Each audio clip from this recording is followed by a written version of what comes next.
सत श्री अकाल, स्वागत है सारे ही दर्शकों का। पंजाब इस वेले वेख रहे हो तुसीं ते मैं हाँ गगनदीप सिंह लैके हाजिर हाँ पंजाब पंजाबी अते पंजाबी दे नाल जुड़ियां खास अपडेट्स। सब तो पहला सीधा रुख किसानी अंदोलन के तहत हो रही मां पंचायतों के वल करांगे। पंजाब के बरनाला दे विच बीते दिनी वड्डी महा पंचायत हुई है। इस महा पंचायत दे विच किसानां दे वल्लों ठाठा मारदा इकट्ठ कीता गया। इस इकट्ठ दे विच जेकर किसानां दी गिणती की गल करिए तां लगभग 1 लाख तो वधेरे किसान इस महा पंचायत दे विच दस्सिया जा रहा है कि पहुंचे सी। सो इस करके किसान जथेबंदियां दे लई बरनाले की महा पंचायत काफ़ी वड्डी महा पंचायत सिद्ध हुई है। इत्थे पहुंचे किसान आगू बलवीर सिंह राजेवाल दे समेत वख-वख कलाकारां दे वल्लों अते जोगिंदर सिंह उगराहां दे वल्लों सरकार नूं लैके टिप्पणी की गई है। कि कुछ कह रहे ने पंजाबी कलाकार अते किसान आगू सुणदे हां। देखो जो होंगे ने केंद्र ते असर पैंदा है, सरकारां ते असर पैंदा, राज सरकार ते असर पैंदा। बिल्कुल दिल्ली मोर्चे ते भी असर पऊगा। दिल्ली मोर्चे ते असर क्यों नहीं पऊगा? एक बेटी आई है साडी खतरी लड़ रहे हैं खुशी सिंघेवाल तो मिठू सिंह गीत लाउंगे ना तो बाद आपको भी आ रहे हैं, राज्यपाल भी आ रहा है, रुद्दू मानसा आ रहा है, कुलवंत संधू आ रहा है। ਇਹ ਲੋਕਾਂ ਨੂੰ ਚੇਤਨ ਕਰਨ ਦੇ ਲਈ ਰੈਲੀ ਹੈਗੀ ਹੈ ਕਿ ਇਹ ਜਿਹੜੇ ਸਾਡੇ ਕਿਸਾਨ ਲੀਡਰ ਨੇ ਇਹ ਕੋਈ ਆਪਦੀ ਲੜਾਈ ਨਹੀਂ ਲੜ ਰਹੇ, ਥੋੜੀ ਲੜਾਈ ਲੜ ਰਹੇ ਨੇ। ਉਸ ਦੇ ਲਈ ਇਹ ਜਿਹੜੀਆਂ ਮਹਾ ਪੰਚਾਇਤਾਂ ਕੱਲੇ ਪੰਜਾਬ ਦੇ ਵਿੱਚ ਹੀ ਨਹੀਂ, ਹਰਿਆਣਾ ਦੇ ਵਿੱਚ ਵੀ, ਯੂਪੀ ਦੇ ਵਿੱਚ ਵੀ, ਉੱਤਰਾਖੰਡ ਦੇ ਵਿੱਚ ਵੀ, ਰਾਜਸਥਾਨ ਦੇ ਵਿੱਚ ਵੀ, ਮੱਧ ਪ੍ਰਦੇਸ਼ ਦੇ ਵਿੱਚ ਵੀ ਜਿੱਥੇ ਕਿਤੇ ਹੋ ਰਹੀਆਂ ਨੇ, ਇਹ ਦੇਸ਼ ਦੀ ਇਕਨੋਮੀ ਦਾ ਜਿਹੜਾ ਇੱਕ ਢਾਂਚਾ ਹੈਗਾ ਉਹਨੂੰ ਵਿਕਸਿਤ ਕਰਨਗੀਆਂ। ਕਿਉਂਕਿ ਹੁਣ ਤੱਕ ਸਰਕਾਰਾਂ ਨੇ ਸਿਰਫ ਕਾਰਪੋਰੇਟ ਹਾਊਸਾਂ ਨੂੰ ਰਜਾਇਆ, ਕਾਰਪੋਰੇਟ ਹਾਊਸਿਸ ਦੇ ਲਈ ਕੰਮ ਕੀਤਾ ਤੇ ਸਰਕਾਰਾਂ ਜਿਹੜੀਆਂ ਹੈਗੀਆਂ ਨਾ ਕਿਰਤੀ ਨਾ ਕਿਸਾਨ ਉਹਦੇ ਲਈ ਕੁਝ ਨਹੀਂ ਕਰਦੀ ਤੇ ਕਾਰਪੋਰੇਟ ਹਾਊਸਾਂ ਨੂੰ ਰਜਾਉਂਦੇ ਨੇ, ਉਹਨਾਂ ਤੋਂ ਟੈਕਸ ਵਸੂਲ ਕਰਦੇ ਨੇ ਤੇ ਇਲੈਕਸ਼ਨਾਂ ਵਕਤ ਫੰਡ ਵਸੂਲ ਕਰਦੇ ਨੇ। ਬਸ ਇੰਨਾ ਕਿ ਤੰਤਰ ਅੰਤਰ ਹੈਗਾ। ਸੋ ਇਹ ਬਰਨਾਲੇ ਦੀ ਜਿਹੜੀ ਧਰਤੀ ਹੈਗੀ ਆ ਇਹ ਸੰਘਰਸ਼ਾਂ ਦੀ ਧਰਤੀ ਹੈ ਤੇ ਇਹ ਤੇ ਐਡਾ ਵੱਡਾ ਜਨ ਸਲਾਬ ਜਿਹੜਾ ਅੱਜ ਇਕੱਠਾ ਹੋ ਰਿਹਾ ਹੈ ਇਹ ਦਰਸਾ ਰਿਹਾ ਹੈ ਕਿ ਅੱਜ ਪੂਰਾ ਪੰਜਾਬ ਦਾ ਹਰ ਸ਼ਹਿਰ, हर कस्बा, हर पिंड जागृत हो चुके हैं तो इस किसानी इस मूवमेंट के एक पार्ट बन चुके हैं। कहाँ से हैं? मैं मुजफ्फरनगर से आया भाई। 9 साथी हो गए। और क्या करते हैं? खेती बाड़ी करता हूँ भाई। अच्छा, कोई पंचायत से एसोसिएटेड है? हाँ, हमारा संगठन है सर्वजातीय किसान भावना मंच भाई। 1 मिनट फिर से कर दे, नाम क्या है? सर्वजातीय किसान भावना मंच। सर्वजातीय किसान भावना मंच। मैंने बहुत खुशी है जी क्योंकि सारी आवाम है जी हुण जाग चुकी है। 6 महीने हो गए, 6 तो वध ही हो गए कि जिहड़े किसान है अपने परिवारां नूं छड्ड के, अपने कंमां कारां नूं छड्ड के इस संघर्ष दे विच मोदी सरकार दे विरुद्ध डटे हुए ने। सो मैंने बहुत खुशी है क्योंकि सरकार है जिहड़ी हिल चुकी है ते हुण उहनूं कोई पासा नहीं लभ रहा कि असीं किधर दी निकलीए।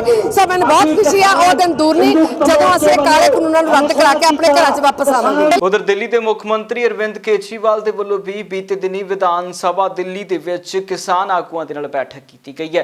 दस्सी कि आने वाले दिनों के विच मेरठ के विच अरविंद केजरीवाल वड्डी महा पंचायत करन जा रहे हैं। जिस महा पंचायत तो पहला अरविंद केजरीवाल ने उत्तर प्रदेश के किसानों के नाल बैठक की है, जिस बैठक के विचों उन्होंने समर्थन की भी मांग की हो सकती है। इस नूं लैके संजय सिंह अते वख-वख सियासी आगुआं दा आम आदमी पार्टियां दा बयान है, वो सुणदे हां।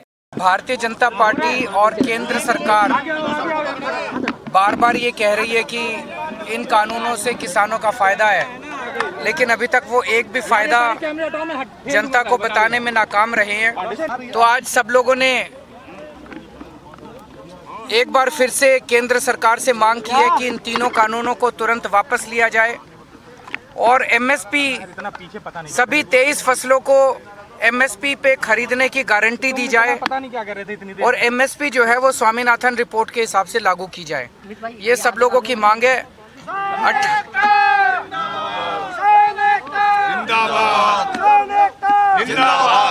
28 तारीख को मेरठ में बहुत बड़ी किसान महापंचायत है और उसमें भारी संख्या में किसान मौजूद होंगे और उसके अंदर भी किसान महापंचायत के अंदर भी इन तीनों कानूनों के ऊपर चर्चा की जाएगी और इनको वापस लेने के लिए केंद्र सरकार से अपील की जाएगी। हमारी एक ही मांग है, एमएसपी पर विधिक कानून बने, स्वामीनाथन रिपोर्ट पूर्ण लागू हो और कृषि कानून वापस हो।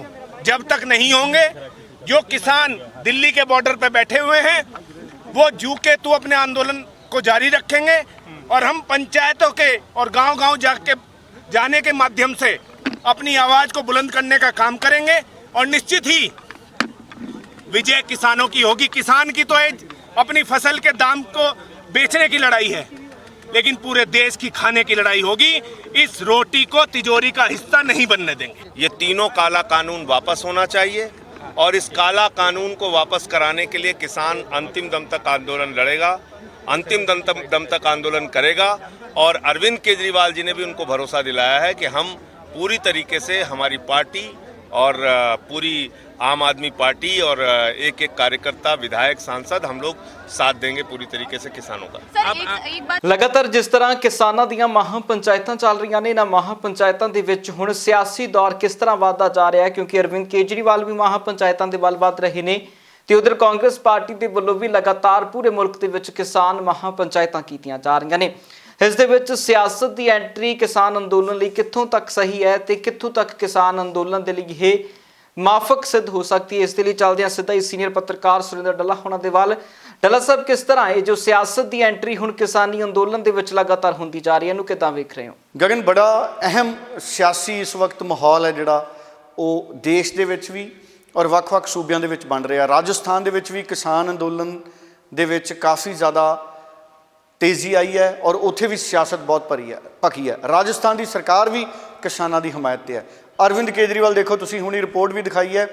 ਅਰਵਿੰਦ ਕੇਜਰੀਵਾਲ ਨੇ ਵਿਧਾਨ ਸਭਾ 'ਚ ਮੀਟਿੰਗ ਕੀਤੀ ਹੈ ਉੱਤਰ ਪ੍ਰਦੇਸ਼ ਦੇ ਕਿਸਾਨ ਆਗੂਆਂ ਦੇ ਨਾਲ ਔਰ ਮੇਰਠ 'ਚ ਅਰਵਿੰਦ ਕੇਜਰੀਵਾਲ ਹੁਣ ਮਹਾ ਪੰਚਾਇਤ ਕਰਨਗੇ। ਕਿਤੇ ਨਾ ਕਿਤੇ ਹਰ ਪੋਲੀਟੀਕਲ ਪਾਰਟੀ ਦੀ ਹੁਣ ਇਹ ਇੱਛਾ ਹੈ ਕਿ ਭਾਰਤੀ ਜਨਤਾ ਪਾਰਟੀ ਦੇ ਨਾਲ ਨਾਰਾਜ਼ਗੀ ਹੈ ਕਿਉਂਕਿ ਕਿਸਾਨਾਂ ਦੀ, ਇਸ ਕਰਕੇ ਕਿਤੇ ਨਾ ਕਿਤੇ ਅਸੀਂ ਕਿਸਾਨ ਅੰਦੋਲਨ ਹੈ ਜਿਹੜਾ ਉਹਨੂੰ ਬੈਕ ਕਰੀਏ, ਉਹਦੀ ਤਾਕਤ ਬਣੀਏ ਕਿਸਾਨ ਅੰਦੋਲਨ ਦੀ ਔਰ ਖੁਦ ਵੀ ਕਿਤੇ ਨਾ ਕਿਤੇ ਉਹਦੇ ਨਾਲ ਸਿਆਸੀ ਫਾਇਦਾ ਵੀ ਮਿਲੂਗਾ ਔਰ ਕਿਸਾਨਾਂ ਦੇ ਹੱਕ ਦੀ ਗੱਲ ਵੀ ਕੀਤੀ ਜਾਊਗੀ। ਇਸੇ ਤਰ੍ਹਾਂ ਕਾਂਗਰਸ ਹੈ, ਦੇਖੋ ਰਾਹੁਲ ਗਾਂਧੀ ਕਿਸਾਨ ਪੰਚਾਇਤ 'ਚ ਜਾ ਚੁੱਕੇ ਨੇ। ਰਾਜਸਥਾਨ 'ਚ ਸਾਨੂੰ ਪਤਾ ਹੈ ਬਹੁਤ ਵੱਡੀ ਟਰੈਕਟਰ ਰੈਲੀ ਕੀਤੀ ਰਾਹੁਲ ਗਾਂਧੀ ਨੇ। ਪ੍ਰਿੰਕਾ ਗਾਂਧੀ ਮਹਾ ਪੰਚਾਇਤ 'ਚ ਜਾ ਚੁੱਕੇ ਨੇ। ਸੋ ਮਹਾ ਪੰਚਾਇਤਾਂ ਦਾ ਇੱਕ ਦੌਰ ਹੈ ਜਿਹੜਾ ਸ਼ੁਰੂ ਹੋਇਆ ਮੁਲਕ ਦੇ ਵਿੱਚ। ਕੇਜਰੀਵਾਲ ਨੇ ਮੀਟਿੰਗ ਕੀਤੀ ਹੈ, ਦੇਖੋ ਬਰਨਾਲੇ 'ਚ ਮਹਾ ਪੰਚਾਇਤ ਹੋਈ ਹੈ। ਸੋ ਜਿਹੜੀ ਸਿਆਸਤ ਹੈ, ਸਿਆਸਤ ਕੋਲੇ ਇੱਕ ਮੌਕਾ ਹੈ। ਸਿਆਸਤ ਚਾਹੁੰਦੀ ਹੈ ਵੀ ਕਿਤੇ ਨਾ ਕਿਤੇ ਅਸੀਂ ਕਿਸਾਨਾਂ ਦੇ ਇਸ ਅੰਦੋਲਨ 'ਚ ਉਹਨਾਂ ਦਾ ਸਾਥੀ ਬਣੀਏ। ਪਹਿਲਾਂ ਵੀ ਕੋਸ਼ਿਸ਼ ਕੀਤੀ ਕਿਸਾਨ ਅੰਦੋਲਨ ਜਦੋਂ ਸਿੰਘੂ ਬਾਰਡਰ ਭਖਿਆ ਹੋਇਆ ਸੀ, ਉਦੋਂ ਪੋਲੀਟੀਕਲ ਪਾਰਟੀਆਂ ਨੇ ਕੋਸ਼ਿਸ਼ ਕੀਤੀ ਕਿ ਅਸੀਂ ਕਿਸਾਨ ਅੰਦੋਲਨ ਦਾ ਹਿੱਸਾ ਬਣੀਏ, ਲੇਕਿਨ ਸਿੰਘੂ ਬਾਰਡਰ ਦੇ ਉੱਤੇ ਨੋ ਐਂਟਰੀ ਸੀ ਪੋਲੀਟੀਕਲ ਪਾਰਟੀਆਂ ਦੀ। ਕੁਝ ਸਥਾਨਕ ਐਮਐਲਏਆਂ ਨੂੰ ਛੱਡ ਕੇ ਨਾ ਕਾਂਗਰਸ, ਨਾ ਅਕਾਲੀ ਦਲ ਔਰ ਨਾ ਆਮ ਆਦਮੀ ਪਾਰਟੀ ਸਿੰਘੂ ਬਾਰਡਰ ਦੇ ਮੰਚ 'ਤੇ ਕਿਸੇ ਲੀਡਰ ਨੂੰ ਬੋਲਣ ਨਹੀਂ ਦਿੱਤਾ ਗਿਆ। ਪਰ ਜਦੋਂ ਰਾਕੇਸ਼ ਟਕੈਤ ਦੇ ਹੰਝੂ ਆਏ, ਉਸ ਤੋਂ ਬਾਅਦ ਵੱਡਾ ਜਨ ਸਮਰਥਨ ਮਿਲਿਆ। ਰਾਕੇਸ਼ ਟਕੈਤ ਦੇ ਮੰਚ 'ਤੇ ਪੋਲੀਟੀਕਲ ਲੋਕਾਂ ਦਾ ਆਉਣਾ ਜਾਣਾ ਫਿਰ ਸ਼ੁਰੂ ਹੋਇਆ। ਸੁਖਬੀਰ ਬਾਦਲ ਗਏ, ਸੰਜੇ ਰਾਊਤ ਆਏ ਮਹਾਰਾਸ਼ਟਰ ਤੋਂ ਖਾਸ ਤੌਰ 'ਤੇ। ਸੋ ਹੁਣ ਕਿਤੇ ਨਾ ਕਿਤੇ ਪੋਲੀਟੀਕਲ ਪਾਰਟੀਆਂ ਦੀ ਕੋਸ਼ਿਸ਼ ਹੈ ਕਿ ਅਸੀਂ ਵੀ ਕਿਸਾਨ ਅੰਦੋਲਨ ਦਾ ਹਿੱਸਾ ਬਣੀਏ, ਕਿਸਾਨ ਅੰਦੋਲਨ ਦੀ ਤਾਕਤ ਬਣੀਏ ਅਤੇ ਅਸੀਂ ਉਹਦੇ ਨਾਲ ਕਿਸਾਨਾਂ ਦੇ ਵੋਟ ਬੈਂਕ ਦਾ ਇੱਕ ਹਿੱਸਾ ਹਾਸਲ ਕਰੀਏ। ਸੋ ਮੈਂ ਇਹ ਕਹਿਣਾ ਚਾਹੂੰਗਾ ਕਿ ਪੋਲੀਟੀਕਲ ਪਾਰਟੀਆਂ ਖੁੱਲ੍ਹ ਕੇ ਕਿਸਾਨ ਅੰਦੋਲਨ ਦੇ ਨਾਲ ਤੁਰਨ ਨੂੰ ਹੁਣ ਤਿਆਰ ਨੇ, ਪਰ ਜਿਹੜੇ ਕਿਸਾਨ ਨੇ ਉਹਨਾਂ ਨੂੰ ਬਹੁਤ ਸੁਚੇਤ ਹੋਣ ਦੀ ਲੋੜ ਹੈ। ਪੋਲੀਟੀਕਲ ਪਾਰਟੀਆਂ ਨੂੰ ਨਾਲ ਭਾਵੇਂ ਉਹ ਜ਼ਰੂਰ ਲੈਣ, ਪਰ ਆਪਣਾ ਏਕਾ ਕਿਸਾਨ ਮਜ਼ਬੂਤ ਰੱਖਣ ਔਰ ਕਿਸਾਨ ਆਪਣੇ ਟੀਚੇ ਦੇ ਉੱਤੇ ਰਹਿਣ। ਔਰ ਇਹ ਵੀ ਇੱਕ ਸੁਝਾਅ ਲਗਾਤਾਰ ਆ ਰਹੇ ਨੇ, ਕੈਪਟਨ ਅਮਰਿੰਦਰ ਦਾ ਵੀ ਸੁਝਾਅ ਆਇਆ ਕਿ ਅਗਰ 2 ਸਾਲ ਲਈ ਪੇਸ਼ਕਸ਼ ਕੋਈ ਆਉਂਦੀ ਹੈ ਤਾਂ ਪਹਿਲਾਂ ਵੀ ਨਰਿੰਦਰ ਤੋਮਰ ਉਹਨਾਂ ਦੀ ਸਰਕਾਰ 1.5 ਸਾਲ ਲਈ, ਕੇਂਦਰੀ ਸਰਕਾਰ 1.5 ਸਾਲ ਲਈ ਸੁਝਾਅ ਦੇ ਚੁੱਕੀ ਹੈ ਕਿ ਅਸੀਂ 1.5 ਸਾਲ ਲਈ ਮੁਲਤਵੀ ਕਰਦੇ ਹਾਂ। ਸੋ ਕਿਸਾਨਾਂ ਨੂੰ ਬਹੁਤ ਸੋਚ ਸਮਝ ਕੇ ਫੈਸਲਾ ਲੈਣਾ ਪਊਗਾ। ਪਰ ਮੇਰਾ ਇਹ ਮੰਨਣਾ ਹੈ ਕਿ ਅਗਰ 2 ਸਾਲ ਦਾ ਪ੍ਰਸਤਾਵ ਆਉਂਦਾ ਜਾਂ 1.5 ਸਾਲ ਦਾ ਪ੍ਰਸਤਾਵ ਪਹਿਲਾਂ ਸੀ, ਕਿਸਾਨਾਂ ਨੂੰ ਹਾਂ ਪੱਖੀ ਹੁੰਗਾਰੇ ਨਾਲ ਉਹਦੇ ਬਾਰੇ ਸੋਚਣਾ ਚਾਹੀਦਾ, ਕਿਉਂਕਿ ਕੋਈ ਵਧੀਆ ਸਮਝੌਤਾ ਵੀ ਅਗਰ ਇਹਨਾਂ ਖੇਤੀ ਕਾਨੂੰਨਾਂ 'ਤੇ ਹੋ ਜੇ, ਉਹਦੇ 'ਚ ਕਿਸਾਨੀ ਦਾ ਨੁਕਸਾਨ ਨਹੀਂ। ਬਾਕੀ ਅਗਰ ਕਿਸਾਨ ਖੇਤੀ ਕਾਨੂੰਨ ਰੱਦ ਕਰਨ ਤੋਂ ਬਿਨਾਂ ਹੋਰ ਕੋਈ ਮੰਗ ਨਹੀਂ ਰੱਖ ਰਹੇ, ਫਿਰ ਵੀ ਮੈਂ ਕਿਸਾਨਾਂ ਦੀ ਜਿਹੜੀ ਮੰਗ ਹੈ ਜਾਂ ਉਹਨਾਂ ਦੇ ਅੰਦੋਲਨ ਦਾ ਸਮਰਥਨ ਕਰਦਾ। ਮੇਰੀ ਸੋਚ ਇਹ ਹੈ ਕਿ ਕਿਸਾਨਾਂ ਨੂੰ ਕਿਤੇ ਨਾ ਕਿਤੇ ਬਹੁਤ ਗੰਭੀਰਤਾ ਦੇ ਨਾਲ ਸੋਚਣਾ ਚਾਹੀਦਾ ਹੈ। ਅਗਰ ਉਹ 1.5 ਸਾਲ ਜਾਂ 2 ਸਾਲ ਲਈ ਇਹਨਾਂ ਕਾਨੂੰਨਾਂ ਦੇ ਮੁਲਤਵੀ ਹੋਣ 'ਤੇ ਸਮਝੌਤਾ ਕਰਨਾ ਚਾਹੁੰਦੇ ਨੇ ਜਾਂ ਉਹ ਖੇਤੀ ਕਾਨੂੰਨ ਰੱਦ ਹੀ ਕਰਾਉਣਾ ਚਾਹੁੰਦੇ ਨੇ।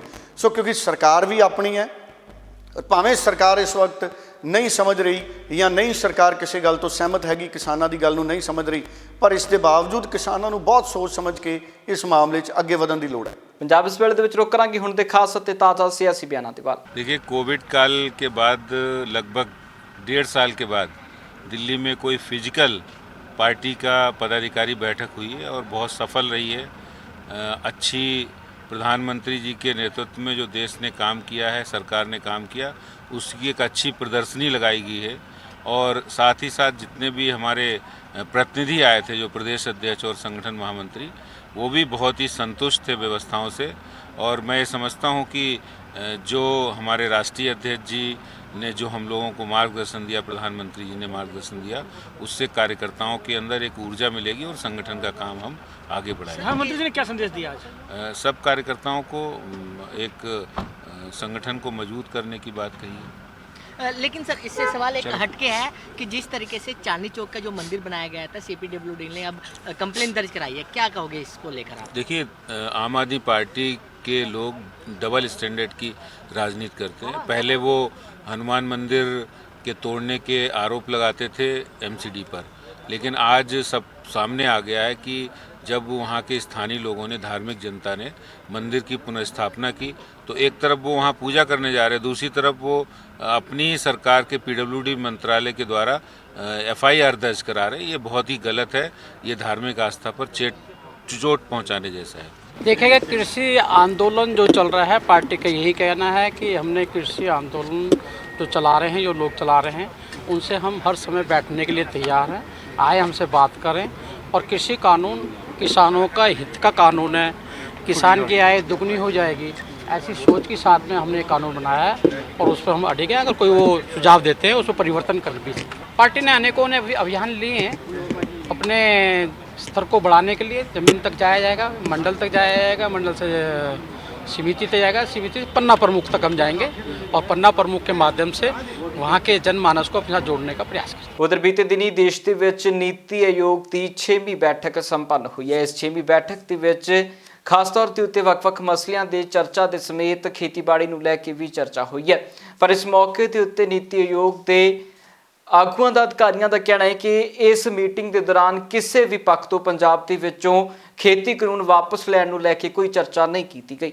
ये पहली चीज़ तो कि जैसा आप कह रहे हैं, पंजाब के मुख्यमंत्री ने शिरकत नहीं करी, मगर उनको वो रिलीज इत्तेफाक से मैंने नहीं देखा है, क्योंकि वो अभी आया होगा। मगर ये मैं आपको आश्वासन देता हूँ कि किसी ने भी फार्म लॉज के बारे में कोई भी चर्चा आज की मीटिंग में नहीं हुई, क्योंकि कृषि क्षेत्र की चर्चा हुई।